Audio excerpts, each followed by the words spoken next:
श्री गणेशाय नमः। जय श्री कृष्ण। राधे राधे। दोस्तों, आज द्वादशी तिथि में मैं आपको सुनाने वाली हूँ एकादशी व्रत पारण की कथा। दोस्तों, जिन वैष्णव भक्तों ने एकादशी का व्रत रखा वे आज द्वादशी में पारण करने से पहले पूजा पाठ कर तुलसी माता की कहानी अवश्य सुने, जिसके सुनने से आपको एकादशी व्रत के बराबर पुण्य फल की प्राप्ति होगी। तो दोस्तों, प्रेम से बोलो तुलसी माता की जय। जालंधर संस्कृत में, जिसका अर्थ है पानी धारण करने वाला, भगवान शिव की तीसरे आंख से निकलने वाला क्रोध से पैदा हुआ एक शक्तिशाली राक्षस था। भगवान शिव ने देवराज इंद्र को उनके अहंकार को नष्ट करने के लिए अपनी तीसरी आंख खोली। हालांकि देवराज इंद्र बच गए और तीसरी आंख से निकला ऊर्जा को भगवान शिव ने समुद्र में फेंक दिया, जिससे जालंधर का जन्म हुआ। इसीलिए इन्हें शिव पुत्र भी कहा जाता है। ऊर्जा एक लड़के के रूप में विकसित हुई और उसका पालन पोषण समुद्र द्वारा और बाद में शुक्राचार्य द्वारा किया गया। उन्होंने एक धर्मपरायण महिला वृंदा से विवाह किया। वृंदा, जो भगवान विष्णु की भक्त थी, अपने राक्षस पति के प्रति भी वफादार थी। जालंधर की शक्ति उसकी पत्नी वृंदा थी, जिसके पति व्रत धर्म के कारण सभी देवी देवता मिलकर भी जालंधर को पराजित नहीं कर सके और जालंधर ने स्वर्ग, भूलोक और पाताल लोक पर विजय प्राप्त कर ली। जालंधर को अपनी ताकत पर घमंड हो गया। वह वृंदा की उसके प्रति भक्ति की उपेक्षा करके देवताओं की स्त्रियों को परेशान करने लगा। पुराण की कथा के अनुसार जालंधर भगवान विष्णु से देवी लक्ष्मी को छीनना चाहता था, इसीलिए उसने बैकुंठ पर हमला किया। लेकिन लक्ष्मी जी ने जालंधर से कहा कि हम दोनों जल से उत्पन्न हुए हैं, इसीलिए हम भाई बहन हैं। जालंधर देवी लक्ष्मी की बातों से प्रभावित हुआ और देवी लक्ष्मी को अपने बहन मानकर बैकुंठ छोड़कर चला गया। इसके बाद वो कैलाश पर्वत पर गए और देवी पार्वती से अपने पत्नी बनने का आग्रह करने लगे। इससे देवी पार्वती क्रोधित हो गई और महादेव को जालंधर से युद्ध करना पड़ा। वृंदा के सतीत्व के कारण जालंधर पर किया गया भगवान शिव का हर वार निष्फल हो गया। देवताओं ने योजना बनाई और भगवान विष्णु जालंधर का वेश बनाकर वृंदा के पास पहुँचे। वृंदा भगवान विष्णु को अपना पति समझकर उनके करीब आ गई और इससे वृंदा का पतिव्रत धर्म टूट गया और भगवान शिव ने जालंधर का वध कर दिया। इस पुराण के अनुसार कहीं भी जालंधर को शिव पुत्र के रूप में मान्यता नहीं दी गई है। जालंधर के बारे में अन्यत्र भी उल्लेख मिलता है कि समुद्र मंथन के दौरान देवी लक्ष्मी के साथ जालंधर भी उत्पन्न हुआ था। पद्म पुराण, शिव पुराण और स्कंद पुराण में राक्षस जालंधर के जन्म के बारे में बहुत कुछ बताया गया है। शिव पुराण में बताया गया है कि एक बार देवराज इंद्र समेत अन्य देवताओं ने भगवान शिव की परीक्षा लेनी चाहिए। देवराज इंद्र देवताओं के गुरु बृहस्पति भगवान के साथ कैलाश पर्वत पहुँचे। भगवान शिव ने अपने आध्यात्मिकता शक्ति के बल पर यह जान लिया कि ये लोग उनकी परीक्षा लेने आ रहे हैं। इसलिए उन्होंने देवराज इंद्र और गुरु बृहस्पति के ज्ञान का परीक्षण करने के लिए खुद को अवधूत का वेश धारण किया और उनके रास्ते में खड़े हो गए। देवराज इंद्र ने उसे रास्ते से हटने का इशारा किया, लेकिन भगवान शिव अवधूत वेश धारण कर अपने स्थान पर खड़े रहे। यह देखकर देवराज इंद्र क्रोधित हो गए। उसने कहा कि अरे, तुम्हें पता नहीं मैं कौन हूँ? रास्ते से हट जाओ, नहीं तो मैं वज्र से तेरे टुकड़े टुकड़े कर डालूंगा। धमकी सुनकर शिव जी वेशधारी अवधूत क्रोधित हो गए। उसने बड़ी जोर से गुंजन किया, जिसे सुनकर चारों दिशाएं कांप उठी। देवराज इंद्र की हरकत पर भगवान शिव क्रोधित हो गए और उनकी आंखें लाल हो गई, जिससे देवराज इंद्र भयभीत हो गए। क्रोध के कारण भगवान शिव की तीसरी आंख खुल गई, जिससे देवराज इंद्र लगभग मर ही गए। गुरु बृहस्पति को तुरंत एहसास हुआ कि अवधूत वास्तव में कोई और नहीं बल्कि स्वयं भगवान शिव थे। उन्होंने देवराज इंद्र को संकेत करके कहा, यह तुम क्या अनर्थ कर रहे हो सुरेंद्र? आप भगवान शिव को नहीं पहचान रहे? यह असली भगवान शिव है। देवराज इंद्र को अपनी गलती का एहसास हुआ। वे तुरंत भगवान शिव के चरणों में गिर पड़े और क्षमा मांगने लगे। क्षमा करें प्रभु, मैंने आपको नहीं पहचाना। गुरु बृहस्पति बोले कि हाँ प्रभु, देवेंद्र को माफ कर दो। उसने अनजाने में तुम्हें नहीं पहचाना, इसीलिए उसे माफ कर दो। गुरु बृहस्पति के समझाने पर भगवान शिव ने देवराज इंद्र को क्षमा कर दिया। देवराज इंद्र को मारने से बचने के लिए भगवान शिव ने अपने तीसरी आंख से निकले क्रोध की ऊर्जा को समुद्र की ओर भेजा और समुद्र से मिलने पर उस ऊर्जा ने एक बालक का रूप धारण कर लिया। भगवान शिव के क्रोध के तेज से उत्पन्न वह बालक खूब रोया, जिससे चारों दिशाएं कांपने लगी। देवता और दानव सभी भयभीत हो गए।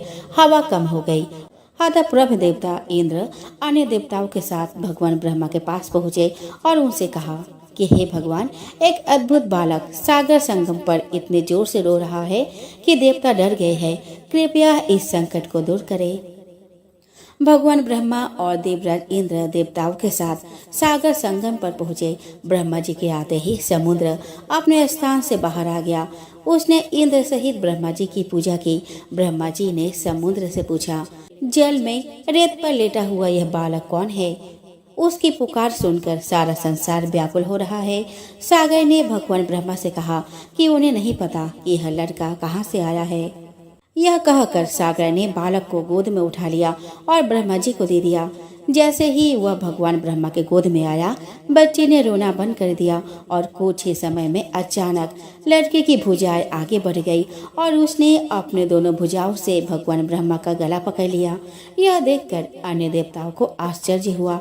ब्रह्मा जी ने अपना गला छुड़ाने की कोशिश की, लेकिन बालक के हाथों की पकड़ मजबूत हो गई।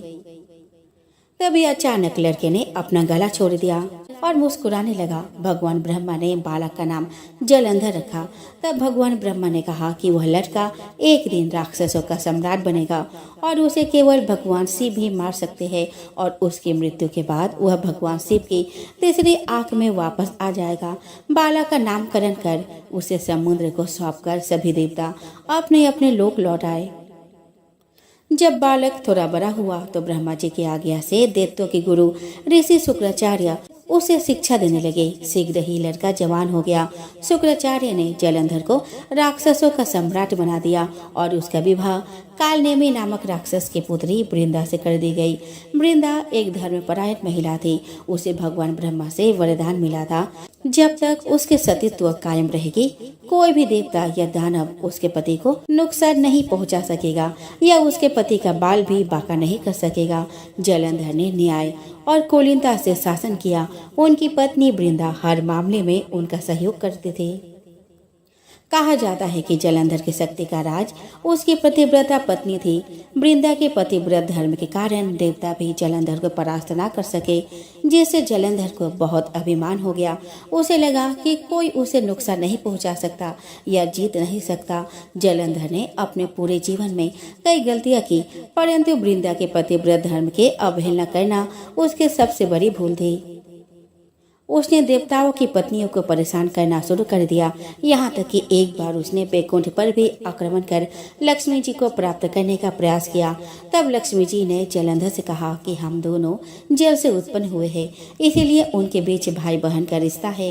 लक्ष्मी जी की बात सुनकर जलंधर बैकुंठ से वापस चला गया।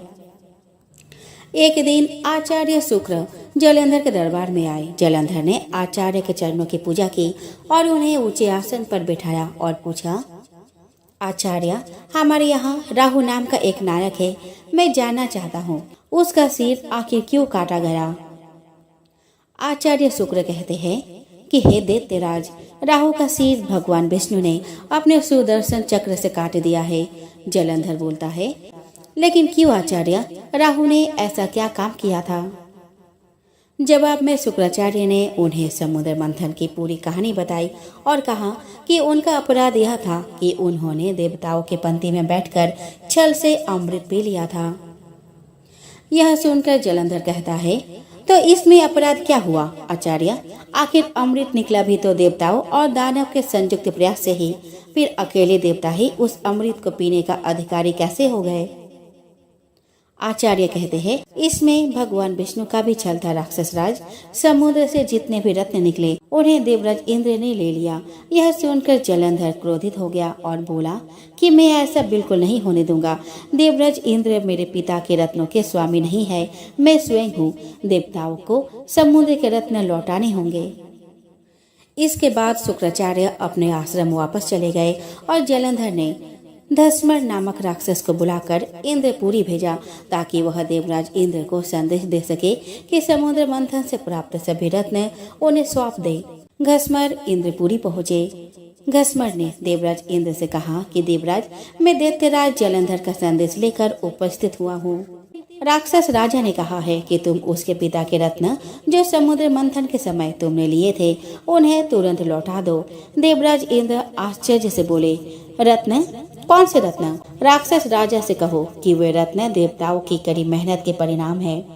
राक्षस राजा से कहो कि ये रत्न देवताओं की कड़ी मेहनत का परिणाम है। घसमर कहता है लेकिन देवताओं और राक्षसों दोनों ने ही बड़ी मेहनत की, फिर रत्न अकेले देवताओं को कैसे हो गया? रत्न सीधे लौटा दो, नहीं तो परिणाम बहुत भयानक होगा।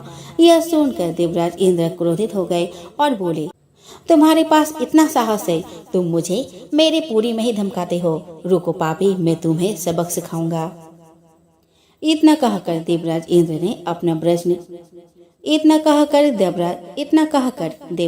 ने अपना वज्र निकाल लिया। लेकिन तभी आचार्य बृहस्पति ने उन्हें रोका और समझाते हुए कहा कि क्रोध मत करो देवराज, यह एक दूत है और एक दूत को मारना नहीं चाहिए, उसको छोड़ दो। धस्मर वापस जलंधर के पास गया और उसे देवराज इंद्र द्वारा दिया गया उत्तर बताया। यह सुनकर जलंधर क्रोधित हो गया। उन्होंने तुरंत चारों दिशाओं में स्थित राक्षसों को संदेश भेजा कि वे तुरंत इंद्रपुरी पर आक्रमण करें। साथ ही अपने सेनापतियों शुभ और निशुंभ के साथ उसने इंद्रलोक पर चढ़ाई कर दी। जल्द ही राक्षसों की सेना इंद्र के नंदन वन में पहुंच गई और सैनिकों ने देवताओं पर हमला करना शुरू कर दिया। राक्षसों की टोलियां अमरावती को नष्ट और भ्रष्ट करने लगी। दोनों पक्षों के वीरों की लाशें जमीन पर गिरने लगी। देवताओं की ओर से आचार्य बृहस्पति और दानव की ओर से शुक्राचार्य घायल एवं मृत वीरों का उपचार करने लगे और वे पुनः जीवित होकर युद्ध करने लगे।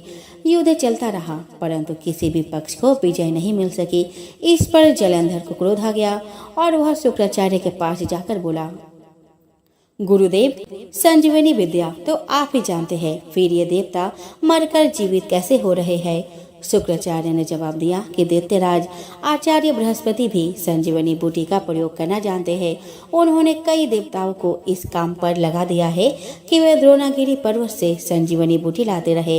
यदि किसी तरह देवताओं ने द्रोणागिरी से जड़ी बूटी लाना बंद कर दिया तो गुरु बृहस्पति देवताओं को पुनर्जीवित नहीं कर पाएंगे।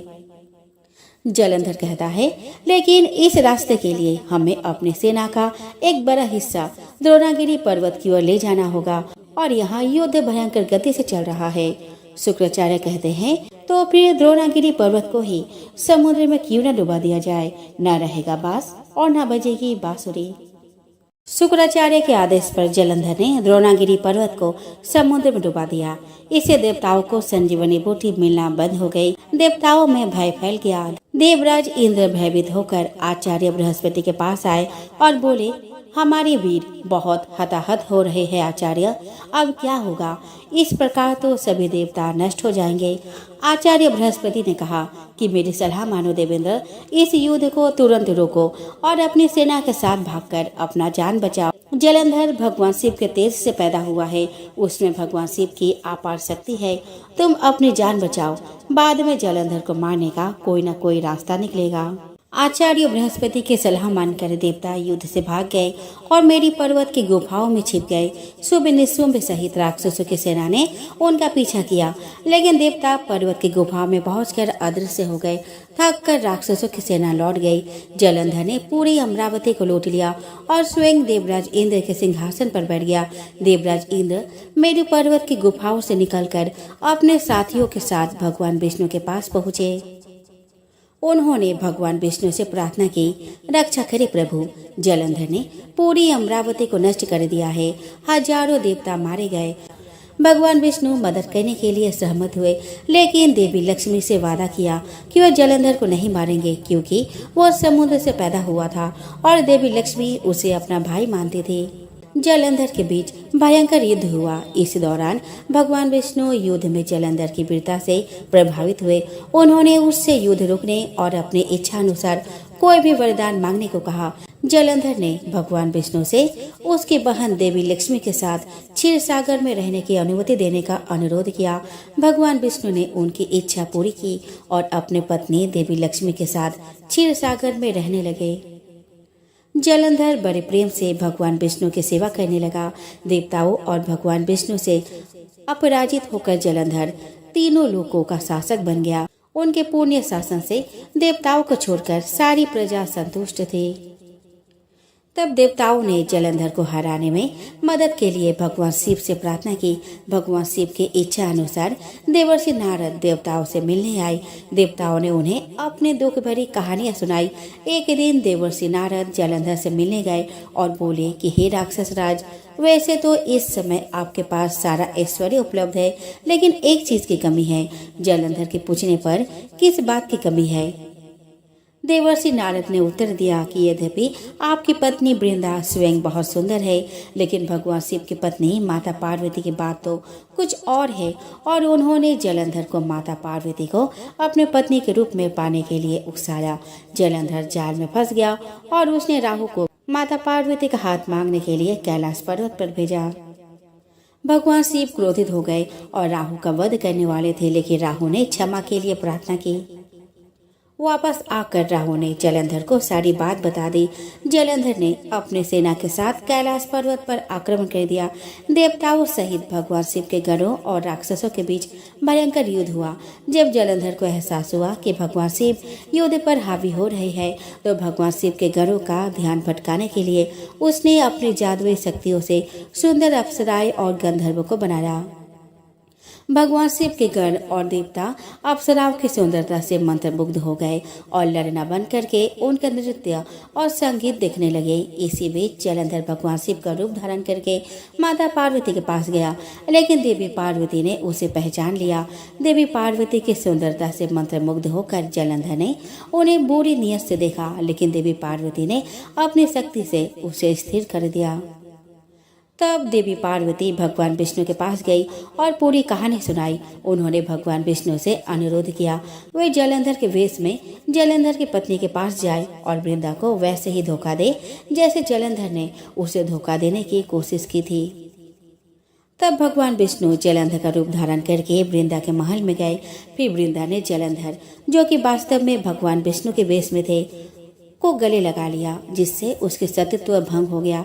वृंदा को पता चलता है कि वह छद्मवेशी विष्णु है और वह उसे श्राप दे देती है कि एक दिन कोई उसकी ही पत्नी को धोखा देगा। वह यह भी कहती है कि वह पत्थर दिल है और भगवान विष्णु को पत्थर बनने का श्राप दे दिया और भगवान विष्णु तुरंत पत्थर में बदल जाते हैं। तभी देवताओं और लक्ष्मी जी ने वृंदा से अपना श्राप वापस लेने का अनुरोध किया। वृंदा जी ने वैसा ही किया और भगवान विष्णु पहले जैसे हो गए। तब वृंदा ने सतीत्व भंग होने के कारण आत्मदाह कर लिया। तभी उसके राख से एक पौधा निकला। भगवान विष्णु ने कहा कि आज से इसका नाम तुलसी होगा और मेरा एक रूप पत्थर के रूप में रहेगा, जिससे शालिग्राम के नाम से तुलसी जी के साथ पूजा जाएगा और तुलसी का विवाह शालिग्राम के साथ कराया जाएगा। जलंधर की शक्ति का रहस्य उसकी पतिव्रता पत्नी थी और जैसे जैसे उसकी पत्नी का सतीत्व भंग होता गया, वैसे वैसे उसकी शक्तियाँ कम होती गई। इसके बाद जलंधर द्वारा बनाई गई मायावी शक्तियाँ समाप्त हो गई और सारी अप्सराएं और गंधर्व गायब हो गए। भगवान शिव की सेना को एहसास हो गया वह जो कुछ भी देख रहे थे वह एक भ्रम से ज्यादा कुछ नहीं था। भगवान शिव ने अपना युद्ध फिर से शुरू किया। शुभ और निशुंभ राक्षस उससे युद्ध करने के लिए आगे आए, लेकिन अंततः उन्हें युद्ध के दौरान भागना पड़ा। तभी जलंधर भगवान शिव से युद्ध करने पहुंचा। उसके बीच भयंकर युद्ध प्रारंभ हो गया। भगवान शिव ने अपने चक्र से जलंधर का सिर काट दिया, जो उसके पैर की अंगूठी से उत्पन्न हुआ था। उनकी मृत्यु के बाद जलंधर की आत्मा भगवान शिव से मिल गई। तब देवतागण भगवान शिव के पास आए और उनकी स्तुति की। दोस्तों, जालंधर भारत के पंजाब राज्य के प्रमुख जिलों में से एक है, जहां 3 नदियां सतलुज, ब्यास और रावी है। शहर के नामकरण के पीछे की पौराणिक कथा यह है कि ऐसा कहा जाता है कि वर्तमान जलंधर शहर राक्षस राजा जलंधर की राजधानी थी। जलंधर में आज भी दैत्यराज जलंधर की पत्नी देवी वृंदा का मंदिर मोहल्ला कोट किशनचंद में स्थित है। ऐसा माना जाता है कि यहाँ एक प्राचीन गुफा थी जो सीधे हरिद्वार तक जाती थी। इस मंदिर से जुड़ी पौराणिक कथा के अनुसार वृंदा ने आत्मदाह कर लिया था, जिसके बाद भगवान विष्णु ने उसका सतीत्व भंग कर दिया था और उसके राख के ऊपर तुलसी का पौधा पैदा हुआ। तुलसी जिन्हें भगवान विष्णु देवी लक्ष्मी से भी अधिक प्रिय मानते हैं, वह देवी वृंदा का ही एक रूप है। वृंदा देवी मंदिर के बारे में यह मान्यता प्रचलित है कि यहाँ 40 दिनों तक श्रद्धापूर्वक पूजा करने से मनोकामनाएं पूरी होती है। जालंधर शहर के संबंध में पुराणों में उल्लेख मिलता है कि यहाँ 12 तालाब हुआ करते थे, जो शहर में प्रवेश करने के लिए नाव का सहारा लेना पड़ता था। इस स्थान की 4 दीवारी के बाहर एक पुराना तालाब था जो अन्नपूर्णा मंदिर को छूता था और एक तरफ ब्रह्मकुंड से घिरा था। आज भी यहाँ पुरानी छोटी ईंटों की सीढ़ियां बनी हुई है।